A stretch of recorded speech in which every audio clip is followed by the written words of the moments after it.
সুশাসনের যুগে এক সপ্তাহ ধরে বিদ্যুৎ না থাকায় বিদ্যুৎ দপ্তরের বিরুদ্ধে ক্ষুব্ধ এক গ্রাহক। প্রতিদিন বিদ্যুতের বিভিন্ন সমস্যার সম্মুখীন হচ্ছে ত্রিপুরার মানুষজন।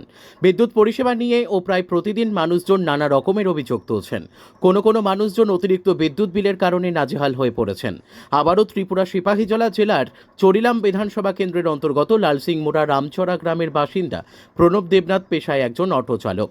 সে তার বসতবাড়িতে বিদ্যুৎ সমস্যার সম্মুখীন হচ্ছে বলে বৃহস্পতিবার সংবাদ মাধ্যমকে জানিয়েছেন। বিদ্যুৎ সমস্যা সমাধানের জন্য অটো চালক প্রণব দেবনাথ বিশালগড় জাঙ্গালিয়া বিদ্যুৎ দপ্তরের আধিকারিকদের মৌখিক ও লিখিতভাবে অবগত করার পরও বিদ্যুতের সমস্যা সমাধানের জন্য কোনো ভূমিকা গ্রহণ করেনি বলে তার অভিযোগ। বিদ্যুৎ দপ্তরের আধিকারিক সহ কর্মীদের প্রতি ক্ষুব্ধ হয়ে সে বলে, এক সপ্তাহ ধরে তার ঘরে বিদ্যুৎ নেই। তাছাড়া সুশাসনের যুগে সামান্য একটু বৃষ্টি হলেই তাদের গ্রাম দীর্ঘদিন অন্ধকারাচ্ছন্ন হয়ে পড়ে। এ বিষয়ে বিদ্যুৎ দপ্তরের আধিকারিকদের জানানোর পরও তারা তাদের মর্জিমাফিক বৈদ্যুতিক লাইন সারাই করতে আসে বলে ক্ষুব্ধ হয়ে জানিয়েছে অটো চালক প্রণব দেবনাথ। ত্রিপুরা থেকে জীবন সাহার সাথে বিক্রম কর্মকারের report, crime press Bengal news. তোমার আমার সকলেরই একটাই পছন্দ, মাদার্স চয়েস। ঘরে সুগন্ধি ভাত, প্রতিদিনের রান্নায় নিখুঁত স্বাদ, চাই উন্নত মানের চাল। তাহলে আর দেরি কেন? আজই যোগাযোগ করুন ধনরাজ অ্যাগ্রো ইন্ডাস্ট্রিজ প্রাইভেট লিমিটেডে। আমরা আনি আপনার টেবিলে খাঁটি ও মানসম্মত চাল মাদার্স চয়েস নামে। একবার ব্যবহার করুন, আর ফিরে তাকাতে হবে না। বিশ্বাসী গোড়া, গুণগত মানে সেরা। মাদার্স চয়েস, মা যেমন চান চাল তেমনই। যোগাযোগের জন্য এখনই কল করুন 8509752023 এই নম্বরে।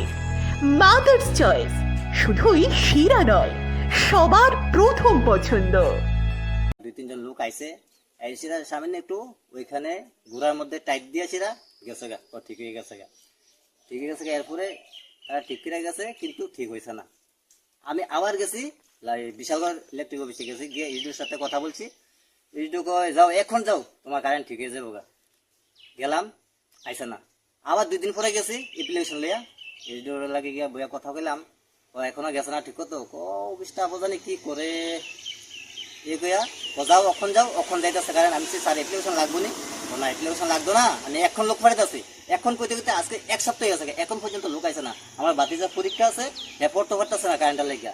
তাইলে আজকে আমরা কাছে একটা কারেন্ট পানা নাই, তাহলে কে লেগে আমরা কারেন্ট পাইতেছি না ঠিক মতো। আর একটু বৃষ্টি দিলে রাঙাবিনা কারেন্ট থাকে না, লালসিমুরা কারেন্ট থাকে। কি কাজ করতেছে হেরা? আর এইচডু তাইলে কি কাজ করতেছে? তাইলে কি বই অফিসে ঘুমা? তাহলে গভর্নমেন্ট কি তাইলে এলাকানি বানাই রাখছে, এখানে মানুষের সমস্যার সমাধান দূর করতে পারতেছে না? তাইলে কে লেগে বই তাই কথা শুনে না, তাই স্টাফ যদি আমার কথা আর কি। এখন আমার লাইন যদি কিভাবে আমি ইমার্জেন্সি আমার লাইন লাগে, আপনারা ব্যবস্থা করেন। এটা হচ্ছে আপনার 4 নম্বর ওয়ার্ড, আগে 5 নম্বর আসলে এখন ভাইঙ্গা 4 নম্বর হয়েছে। চলিলাম 19 চলিলাম বিধানসভা কেন্দ্র, রাঙ্গাবানিয়া মধ্যপাড়া। আমার নাম হচ্ছে প্রণব দেবনাথ। আমার এই দাদা আছে, এত বাড়ি থাকে না, সার্ভিস করে, আমি দৌড়াদৌড়ি করতেছি আর কি। এখন তো কারেন্ট তো চাইতেছে, আমার সমস্যা তো সমাধান দূর হয়ে এটা ঠিক করেন আর কি আপনারা।